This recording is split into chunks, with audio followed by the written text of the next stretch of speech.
Blackpink is coming back. After nearly 3 years of silence, 2026 is finally the year. A new album, a world tour. The biggest girl group in history is about to remind everyone why they're at the top. And the internet is having opinions. Fuckboy, that is the title track. Did Teddy Park discover breakup TikTok in 2024 and just never leave? We waited 3 years for a song called Fuckboy. I am not saying I am disappointed. I am just saying my expectations were on the floor and they brought a shovel. This is giving 2019 Instagram caption energy, and I am somehow still gonna stream it 47 times. But beyond the jokes, if you scroll through X. If you dig into Reddit, the reactions are complicated. Finally. But I am scared it is gonna be another 4-song EP. Watch them give us one comeback and disappear for another 3 years. I love them, but I don't trust YG anymore.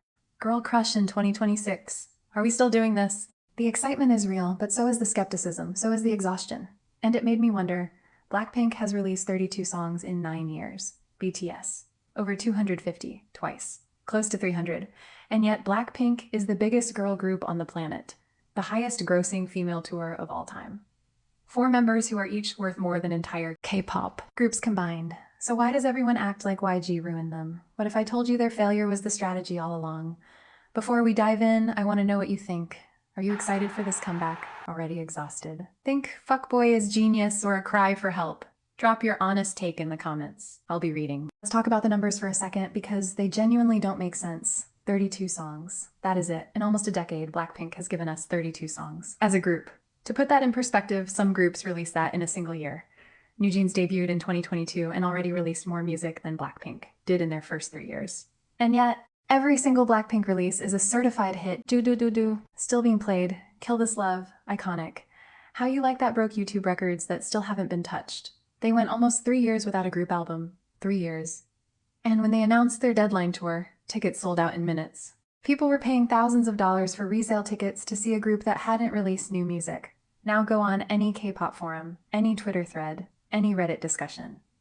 What do you see? YG starved Blinks for 9 years. They treat us like ATMs. This is the laziest management in K-pop history. Blackpink doesn't even want to be Blackpink anymore. The frustration is real, the anger is real. Blinks have been through it, but here's what I keep asking myself. If YG's management was so terrible, why did it work so well? If the strategy was so flawed, how did they become the biggest girl group in history? So which is it? Did YG fail Blackpink? Or did they create the most successful business model K-pop has ever seen? To understand this, we need to look at a completely different approach to building a global phenomenon. We need to talk about BTS, okay? Before anyone comes for me in the comments, I am not here to say one is better than the other. What I am saying is that BTS and Blackpink represent 2 completely opposite approaches to building a global phenomenon. And understanding the difference explains everything about why Blackpink is where they are today. Let me break this down. BTS positioned themselves as relatable, approachable, the guys who struggled, who came from a small company, who built everything from the ground up. When you watch BTS content, you feel like you could be friends with them. You feel like you are part of their journey. Blackpink, complete opposite. From day one, they were positioned as aspirational. The IT girls, high fashion, high impact. They didn't debut as relatable. They debuted as the version of yourself you dream about becoming. BTS built their empire on connection. Endless lives. Run BTS every week. Behind the scenes content for literally everything. Weverse interactions. The members sharing their personal struggles, their growth. ARMY doesn't just support BTS. ARMY feels like they know BTS, Blackpink. They kept their distance, minimal variety show appearances, rare lives. Their social media was curated, polished. Magazine ready. You don't feel like you know Blackpink. You feel like you are watching them through a beautifully lit window. BTS flooded the market with content. New music constantly. Solo mixtapes, unit songs, covers. Surprise drops. There was always something to consume. Blackpink operated on scarcity. Every release was an event. Every comeback was treated like a luxury drop. You didn't get Blackpink content whenever you wanted. You got it when it was ready. BTS leaned into the underdog story, starting from a small company, working their way up, proving doubters wrong. They represented the dream that hard work pays off. Blackpink. They were positioned differently from the start. Major company backing, luxury brand deals from debut. They weren't climbing up, they were already shining. They represented a different kind of dream. The dream of being that girl. And here is the insight that changed how I see everything about Blackpink. BTS built a community. Blackpink built a brand. BTS fans call themselves ARMY. One name, united. The identity is tied to the group as a whole. Blackpink, Each member has their own dedicated following. Jennie has her fans, Lisa has her fans, Rosé and Jisoo have theirs. From the very beginning, YG was building 4 individual brands that existed under one umbrella. Here is the best way I can explain it. BTS is like your favorite band that made it big. You grew up with them. You feel like you discovered them together. Blackpink is like a luxury fashion house. You don't expect them to drop a new collection every month. You don't expect them to be your friend. You expect them to make you wait. And when they do drop something, it is an event. It is exclusive, and that exclusivity is the brand. BTS made you feel like you were part of their journey. Blackpink is the version of a girl you aspire to become. And that is exactly the point. But here is where it gets interesting. This luxury brand strategy, it comes with a price. And I am not just talking about tour tickets. Let's talk about the scarcity strategy, because this is where the real debate lies. When something is rare, it becomes more valuable. Supreme releases limited quantities and people line up for hours. Hermes has a waitlist for the Birkin bag that can take years. YG looked at the K-pop industry, where groups were releasing multiple albums a year, burning through content, exhausting their concepts, and said, what if we did the opposite? And honestly, it worked. Every Blackpink release was an event. When How You Like That dropped, it wasn't just another comeback. It was the comeback, the one everyone had been waiting for. The music video broke YouTube records. The song dominated charts globally. Because there was no filler, every Blackpink song had to be a hit. There was no room for B-sides that nobody listened to. Every track on their albums was crafted to be a title track at any other company. And the hunger created by the waiting, that hunger drove sales through the roof. Born Pink had the biggest first week sales of any album by a female act. Because fans were ready, they would have bought anything. So on one level, it worked. But wait, why could Blackpink get away with this from the beginning? Here is what people miss. Blackpink didn't start in a vacuum. They debuted under YG Entertainment in 2016. This wasn't some unknown startup. This was the company behind Big Bang, 2NE1, Psy, the company that gave the world Gangnam Style. YG already had global credibility, global media connections, global attention when Blackpink debuted. They weren't building from zero. They were inheriting an empire's spotlight, and the timing. Perfect. 2016 was the moment K-pop started exploding internationally. BTS was rising. Western media was suddenly paying attention to Korean music. There was a hunger for a major girl group to cover alongside BTS. Blackpink stepped into that role immediately. They also had the 2NE1 legacy. YG's previous legendary girl group had just disbanded. Fans were mourning. Fans were waiting. Blackpink was positioned as the next chapter, the spiritual successors. So Blackpink didn't use scarcity to build attention. They used scarcity to maintain attention they already had from day one. That is a crucial difference. When Baby Monster tries the same strategy now, fewer releases, luxury positioning, it doesn't work the same way. Because they're starting from a different position, they're trying to use scarcity to get noticed. Blackpink used scarcity after they were already impossible to ignore. But here is where the scarcity strategy starts to crack. Let's talk about the paradox for any K-pop group. Touring is essential.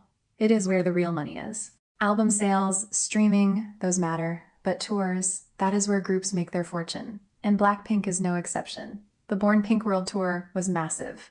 Record-breaking, the Deadline Tour is shaping up to be even bigger. But think about what touring actually means. It means being everywhere, night after night, city after city, stadium after stadium. Thousands of fans with phones recording every single moment. Suddenly, the scarce group is all over TikTok, all over Instagram, all over YouTube Shorts. Every fan cam, every angle, the same outfits, the same choreography, the same performances, over and over and over again. Where is the scarcity now? The mystique that comes from rare appearances. Gone when you are performing 50 shows in a year. The untouchable luxury image. Harder to maintain when fans are uploading footage of you looking exhausted after months of back-to-back shows. And this is where it gets uncomfortable.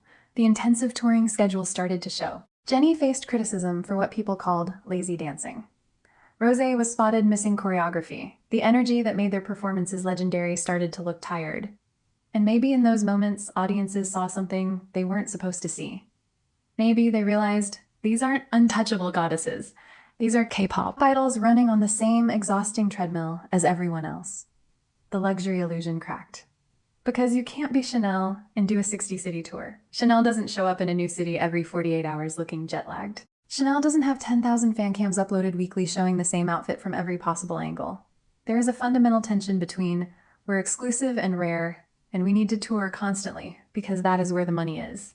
And that tension, it might be the thing that finally broke the spell. But the scarcity of music isn't the only story here. There is something else YG built instead of frequent releases. Let me tell you about something that happened in the early days of Blackpink that changed K-pop forever. YG allowed the members to have their own individual Instagram accounts. Now to people outside of K-pop.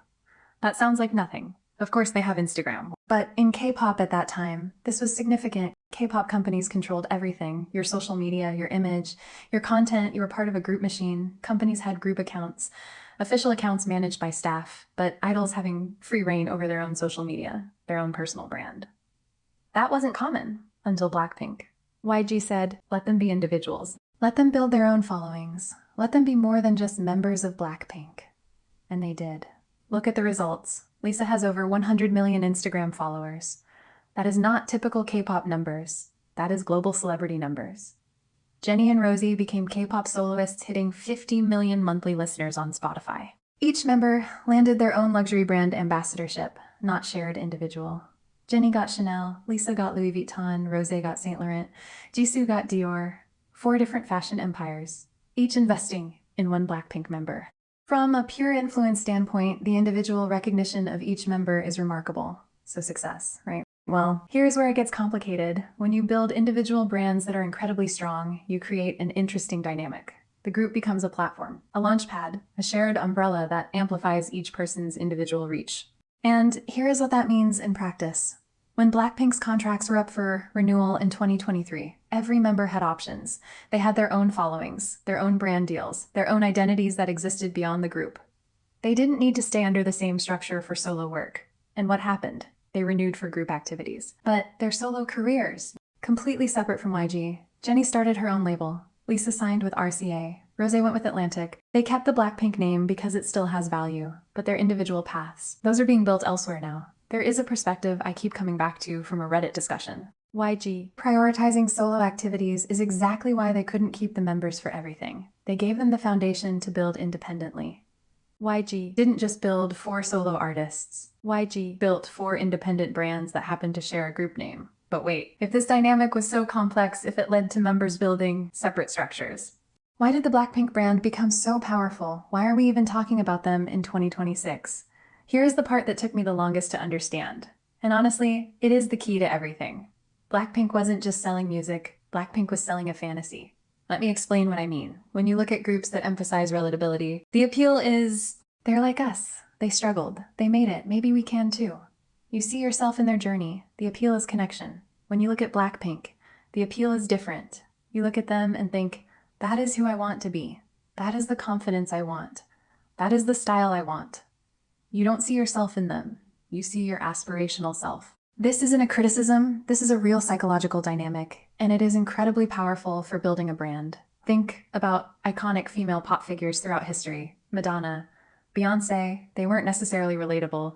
They were larger than life. The appeal was in the confidence, the fantasy, the persona that exists at a level most people only dream about. Blackpink tapped into that same energy. You don't follow Blackpink because you think you could be their friend. You follow Blackpink because they represent a version of yourself you aspire to. The fashion, the confidence, the effortless cool. And here is why this matters for their business model. When your appeal is based on relatability, you need constant connection. You need to keep reminding fans that you are human, that you are like them. You need regular content where you are casual, approachable every day. But when your appeal is based on aspiration, on the fantasy of who you could become, distance works differently. The less overexposed you are, the more powerful the image stays. The fewer casual moments you share, the more the polished image remains intact. The longer you make people wait, the more precious your presence feels. They're not positioned as your friends. They're positioned as icons. But here is the question I keep thinking about as we approach this 2026 comeback. Girl Crush worked in 2016. It was fresh. It was powerful. Blackpink essentially defined what Girl Crush meant for a generation of K-pop. But it is 2026 now. Look around the industry.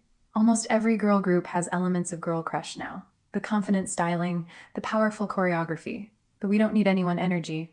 What was once Blackpink's unique territory has become standard. The differentiation has been diluted, and the members are entering their 30s now. The industry has evolved, fan expectations have evolved. The girlhood era of K-pop is exploring new concepts: vulnerability, softness, complexity, irony. So here is what I wonder about this comeback. Can Blackpink evolve beyond Girl Crush? Do they want to? Will fans accept something different? Or are they expecting the Blackpink formula they've always known? There's a real tension here. The brand was built on a specific image. Changing it risks alienating the audience that loves them for who they've been. But not changing risks feeling dated in a landscape that has moved on. This might be the real reason the comeback has taken so long, not just scheduling, not just solo activities, but figuring out what Blackpink means in 2026. But honestly, I don't think the Blackpink brand will take that risk. Does Blackpink really dare to extend its narrative into new territory? I don't think so. When there is no clearly better option, playing it safe is the smartest move. Whether Girl Crush still has room to grow, whether audiences are tired of it, nobody can guarantee. The risk of reinvention might be greater than the risk of repetition. And here's the thing, the four members can explore new possibilities in their own solo music. Jennie's Ruby showed a completely different side of her artistry. Rosé went vulnerable and acoustic. Lisa's experimenting with new sounds entirely. Jisoo is building an acting career. Their individual work is where the evolution happens. Blackpink, the brand, that might stay exactly what it has always been, because that is what the brand is. Changing it might mean breaking it, so they stay who they were, and they show us who they're becoming separately. Let's get into it. The debate that has been going on for 9 years and won't end today. Debate number 1, was YG's strategy genius or short-sighted? Here is one perspective. Look at the results. Blackpink is the biggest girl group in history by almost any metric. Every member has global recognition. They have brand deals across every major luxury house. They achieved something that hasn't been replicated before or since. YG didn't follow the K-pop playbook. They wrote their own. And it produced unprecedented results. 32 songs. Quality over quantity. Every single song was designed to be a hit. Every single release was treated as an event. They didn't dilute their brand with filler content. Here is the other perspective. They had the biggest girl group in the world. 4 of the most marketable women in entertainment. A global platform. Major resources. And they gave us 32 songs in 9 years. Do you understand how much more could have been explored? These women could have evolved musically for a decade. They could have experimented, grown as artists, shown different sides of themselves. Instead, the output was limited. And when the contracts allowed for it, every member immediately set up independent structures for their solo careers. What does that tell you? Debate number 2. Did solo success change the group dynamic? Let's talk about what is obvious but rarely said directly. Listen to Jennie's Ruby, the artistry, the experimentation. She described it as finally showing who I really am. Listen to Rosé's solo work. It sounds different from Blackpink.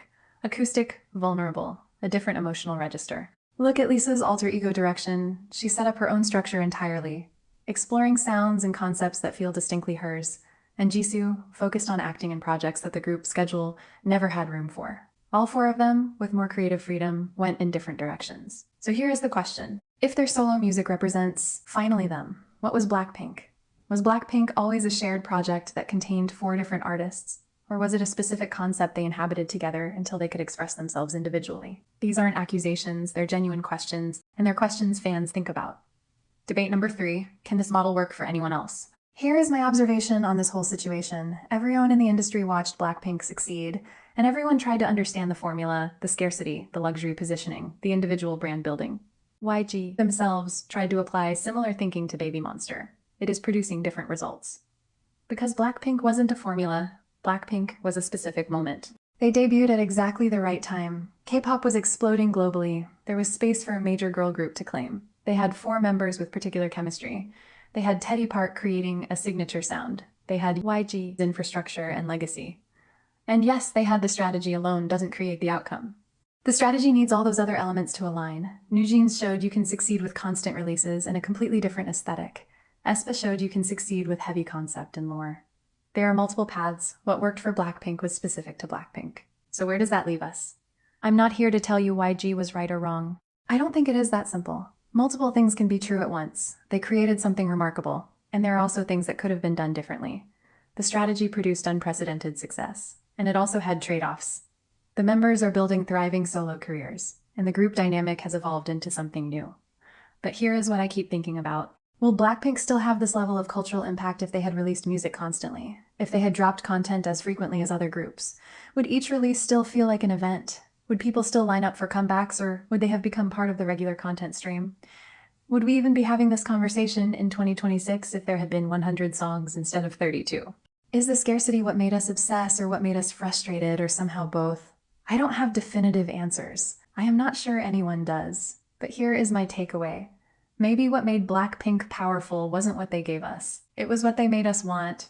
All right, I genuinely want to hear from you. This comeback is coming. How are you feeling about it? Are you excited, skeptical, exhausted, cautiously optimistic? Is fuckboy going to be a cultural reset, or are we all just collectively pretending it is fine? Do you want Blackpink to evolve or stay exactly who they've always been? Drop your honest take in the comments. And if you want more analysis like this, not just the drama, but the branding strategy, the marketing decisions, why K-pop works the way it works, hit subscribe. This is K-pop Buzz. K-pop branding and marketing explained. I'll see you in the next one.